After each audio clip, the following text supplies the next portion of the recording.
Now with Chief Meteorologist Eric Finkenbinder. We're getting some of those downpours across parts of the mid-state, and I do feel this is just the beginning. It's not one of those line goes through and we're done. I think there will be additional development as we go into this evening and early tonight.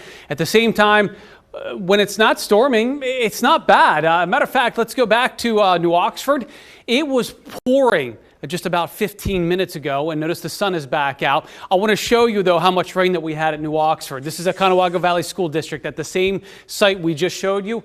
Almost an inch and a half of rain, and that's why I said these are tropical-like downpours. So if you get underneath one of these storms, it is going to dump a lot of rain very quickly. So if you plan on traveling, you see those darker skies, keep that in mind. Might have to be one of those deals where we put on the four ways, kind of slow down a little bit while we encounter some of those. Chambersburg about a half inch, Newville about 4/10, a third of an inch in Union Canal Elementary School.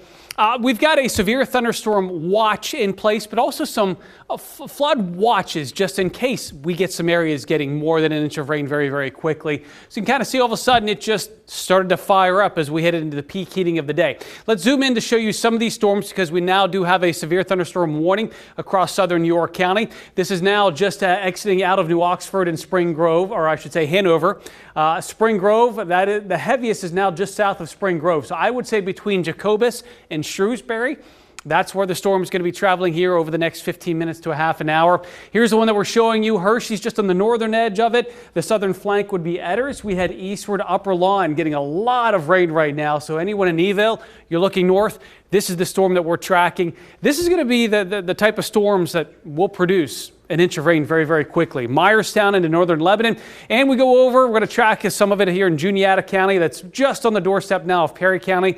Anywhere from Donnelly Mills near Port Royal. Port Royal, we're getting a pretty heavy downpour too.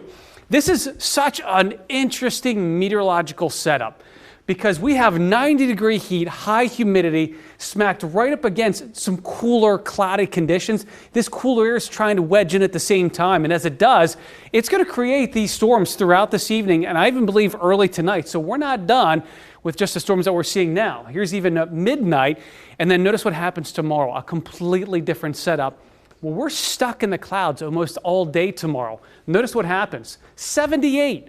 Instead of 98, no, we're at 78 for tomorrow because of the clouds. There'll be that stray evening storm. Another front could give us some hit or miss storms Saturday, but for the most part, it's a pretty quiet and much more user-friendly summer forecast. So not extreme heat, not a bunch of storms expected. As we move into early next week, we could see more of those hit or miss storms as we get another front. But closer to the 4th of July weekend, it seems like we do have some calmer weather for us. Oh, wow. Very nice. Okay, Yeah. thank you.